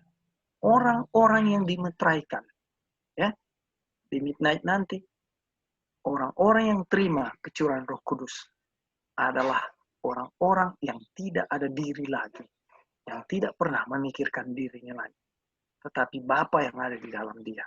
Itulah yang bisa dimeteraikan. Tetapi ini tandanya, kalau saya masih selfish, saya masih memikirkan diri saya sendiri, belum ada Kristus di dalam diri saya. Begitu juga saudara. Kalau masih segala sesuatu tentang saya, tentang saudara, tentang diri saya dianiaya, dan itu yang menjadi pikiran saya selfish. Saya merasa dirugikan, itu saya dihina, itu saya. Semua saya dan saya. Itu tanda bahwa belum ada Kristus di dalam diri kita. Dan ketika kita memberi pendapat tentang pelajaran ini, memberikan masukan tentang pelajaran ini, menyampaikan semua ide-ide pemikiran tentang berlandaskan firman Tuhan, bahkan ya, ini pun semua yang kita lakukan adalah bukan karena kita sudah memiliki karakter ini, tapi kita orang-orang yang rindu memiliki karakter ini, sehingga kita tidak memiliki kredit apapun dalam hal ini. Ya, kita tidak merasa bahwa kita sudah memiliki semua. Kita tidak merasa kita sudah hebat di dalam firman Tuhan, sehingga orang lain tidak. Kita tidak merasa kita paling jago membahas firman Tuhan atau berpendapat. Kita paling pintar mengulas firman Tuhan. Tapi kehidupan sehari-hari kita bukan itu, saudara. Bahkan saudara memberi makan orang miskin pun itu bukan satu kebaikan. Terima kasih, Joy. Ini kita masuk pada, saya pikir ini kutipan mungkin kedua atau ketiga terakhir. Saya mau bacakan. Tapi sebelumnya, bagaimana? Masih ada masukan atau ada pertanyaan? Kak Erli, Kak Gladys, Kak Acil, atau Dion mungkin, atau siapa lagi yang ada? Oke, kalau belum kita lanjut ke paragraf berikut. Lalu berapa banyak kebaikan yang dilakukan manusia alami? Tidak ada. Meskipun dia membenci yang buruk, seberapa baik yang dia lakukan? Tidak ada. Dia akan melakukan yang baik, tetapi seberapa banyak dari kebaikan yang dia lakukan sebenarnya sudah dia lakukan? Jawabannya tidak ada. Jadi begitu jawaban dari sidang ya. Begitulah karena Alkitab berkata demikian. Kemudian apa yang dunia adalah gunakan, yaitu pembicaraan seorang pun. Ini kita masuk kepada apa yang Brother Roy tanyakan tadi ya, tentang orang-orang lain yang berbuat kebaikan. Ya. Jadi kemudian apa yang sering dunia ya gunakan atau pembicaraan siapapun tentang orang kafir berbuat baik, atau bahkan orang Yahudi berbuat baik, atau orang yang berbuat baik. Kita kan sering berbicara tuh tentang si A berbuat baik, kayak Early tadi bilang. Ya, pujian ya. Si B berbuat baik. Ya. Ini kutipannya. Ya. Jadi saya ulang, Yahudi yang berbuat baik atau orang yang berbuat baik yang hanya memiliki pikiran alami dan hanya manusia alami. Ini tidak mengatakan apapun tentang apa yang dia ketahui. Itu tidak mengatakan apakah ia memiliki dorongan untuk berbuat baik atau tidak. Itu bukan pertanyaan.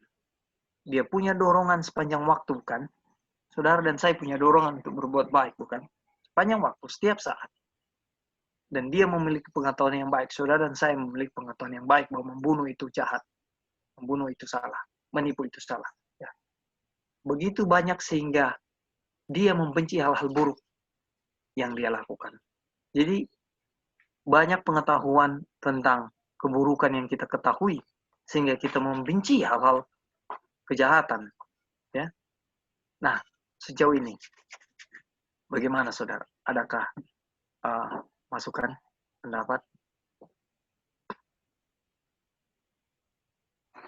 bahwa kebaikan manusia alami itu tidak ada? Berapa banyak kebaikan yang dilakukan manusia alami? Tidak ada. Kita sudah bahas di atas tadi ya.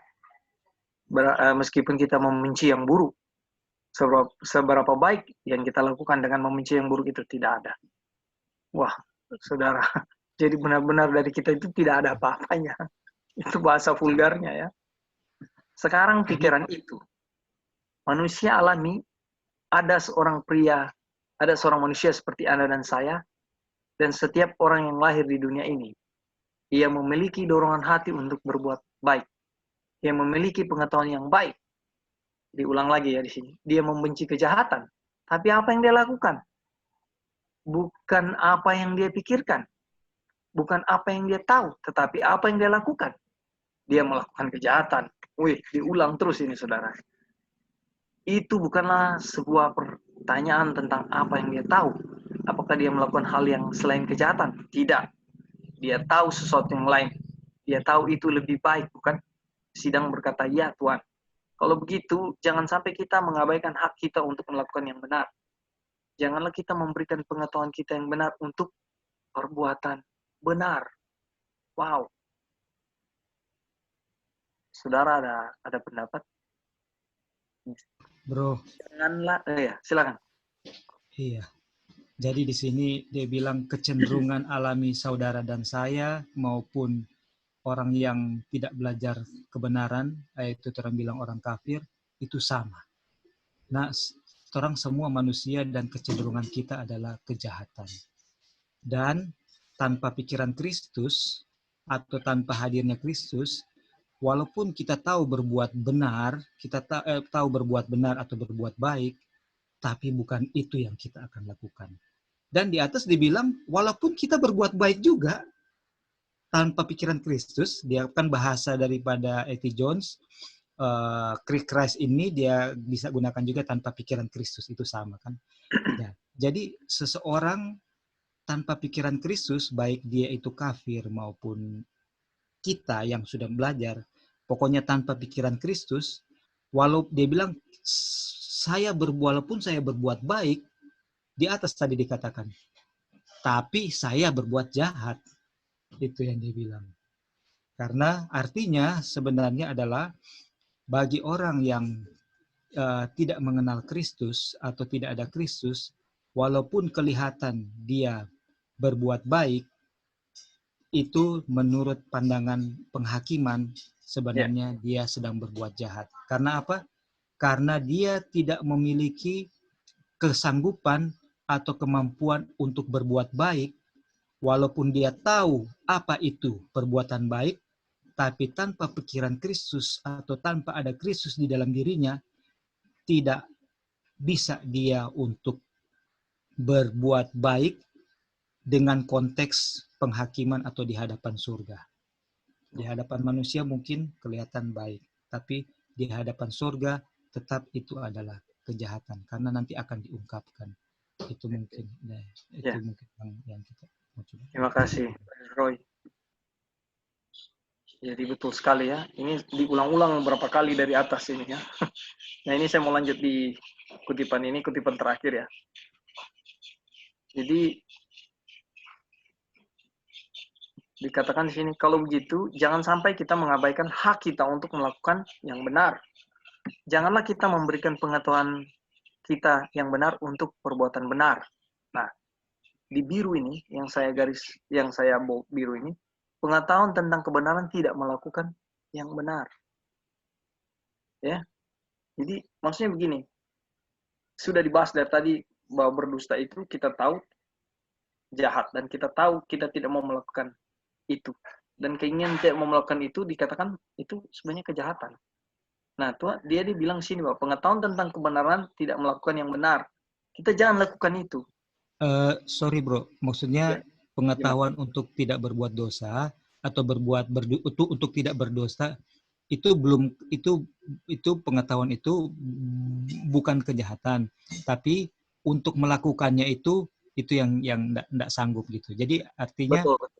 Ya, cuma mungkin bro salah mau pikir lain tapi ngomongnya jadi, lain ya. Untuk melakukan itulah kejahatannya. Itu yang sudah kita bahas di atas. Terima kasih, Brother Roy. Nah, jadi dikatakan sini, jadi dia tidak berbuat baik. Siapa itu?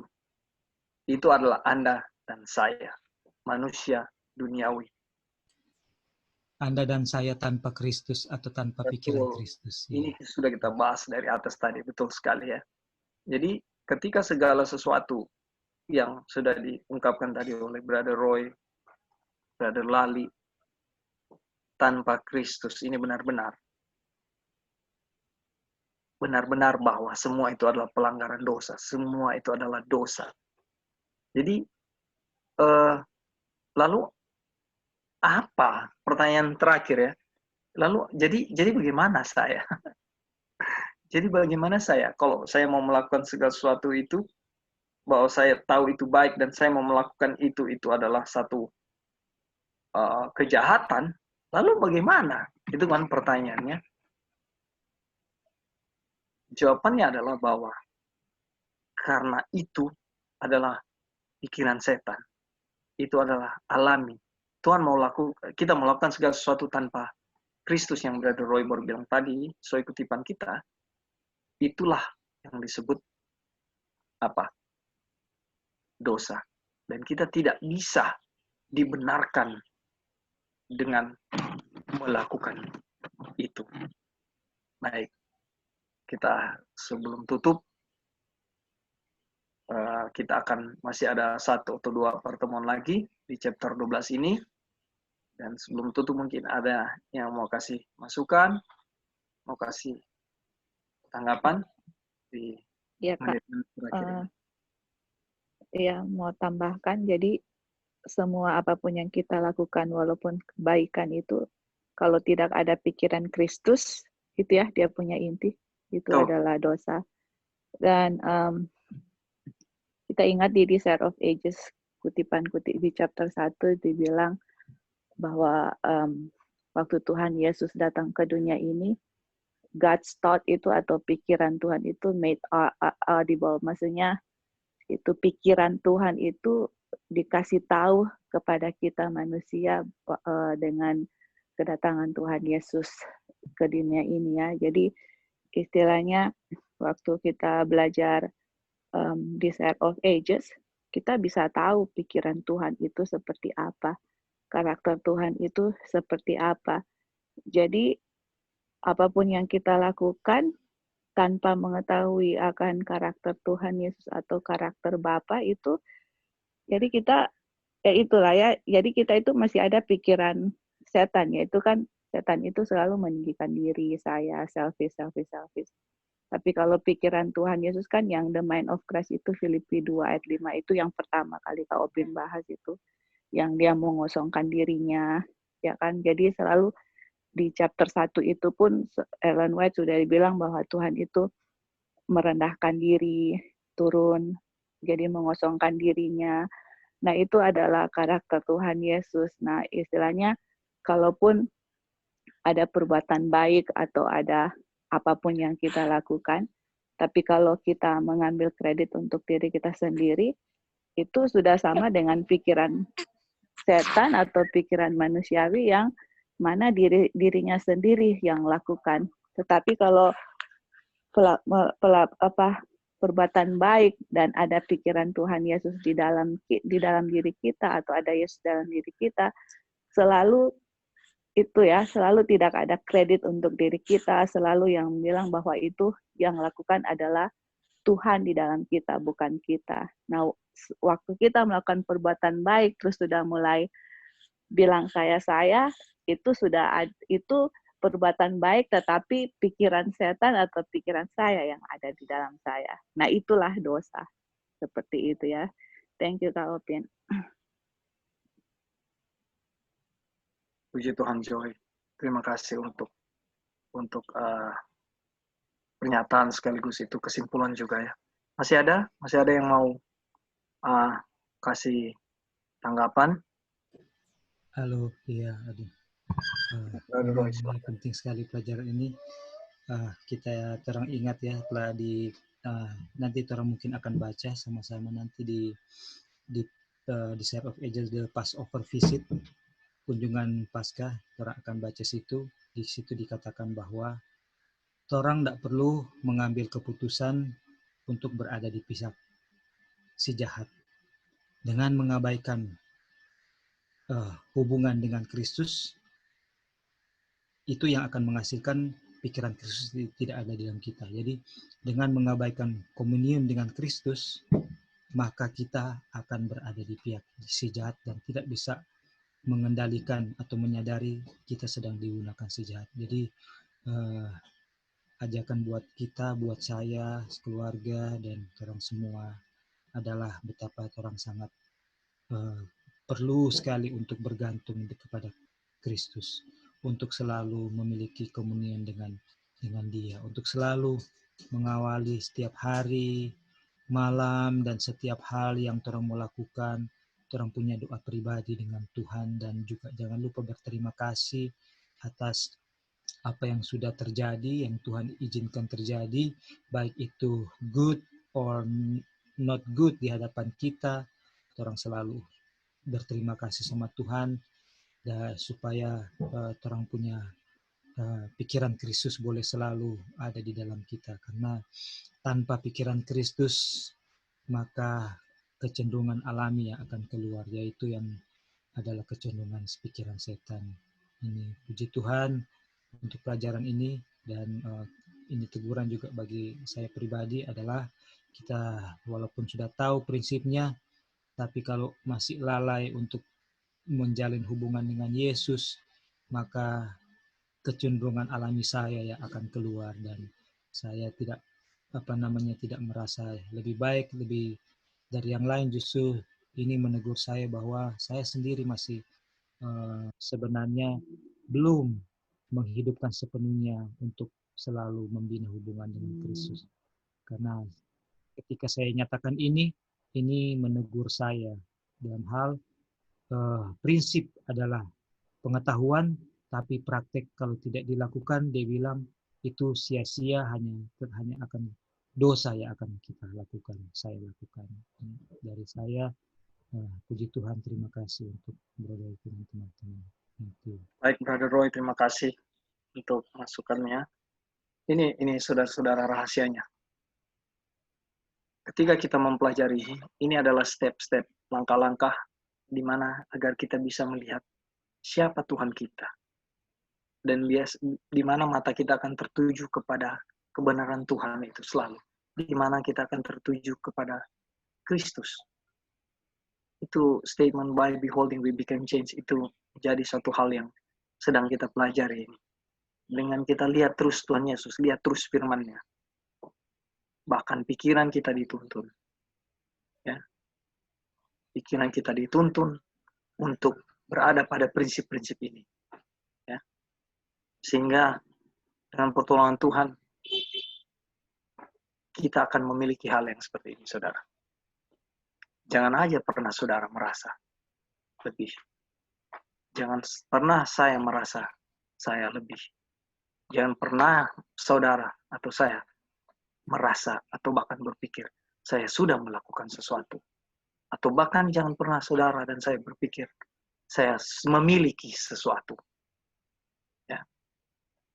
Kebenaran Tuhan hanyalah milik Tuhan. Ya. Tetapi kasih Tuhan itu adalah untuk kita semua. Jadi ketika kita datang, ketika kita memiliki Kristus di dalam kita, sehingga Bapa ada di dalam kita, rasa yang mencintai, oknum keilahian itu ada, di situ kita akan lihat. Jadi saudara, tidak ada yang bisa kita banggakan. Mengapa saya katakan firman Tuhan itu hanya adalah milik Bapa? Saudara jangan berbangga dengan firman yang saudara terima. Saudara jangan merasa bahwa saudara punya sesuatu dari firman itu. Tidak ada kebanggaan dalam manusia. Ya. Yang ada hanyalah Kristus. Itu yang Tuhan mau. Kita memiliki karakternya. Oleh sebab itu kenapa penekanan selalu. Belajar tentang karakter Kristus. Karena untuk menerima roh hujan akhir, hanya melalui kita memiliki pikiran Kristus, yaitu di mana diri disingkirkan, tetapi Kristus yang ada di dalam kita. Jadi kata terakhir adalah, jangan aja pernah merasa. Itu saudara. Jangan pernah merasa. Saudara yang lanjutkan titik-titiknya. Ya. Puji Tuhan, kita sudah selesai. Dan saya mau ucapkan terima kasih untuk semua saudara-saudara yang sudah mengikuti Bible Study ini, yang sudah berpartisipasi. Tuhan dimuliakan saudara dengan setiap masukan-masukan dan dengan pelajaran kita di pagi hari ini. Kita akan tutup dan saya meminta Dion boleh pimpin kita untuk doa tutup.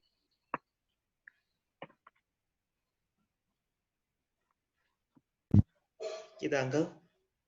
Ya, bisa Dion doa tutup? Bisa Uncle. Mari kita berdoa. Tuhan bawa kami dalam kerajaan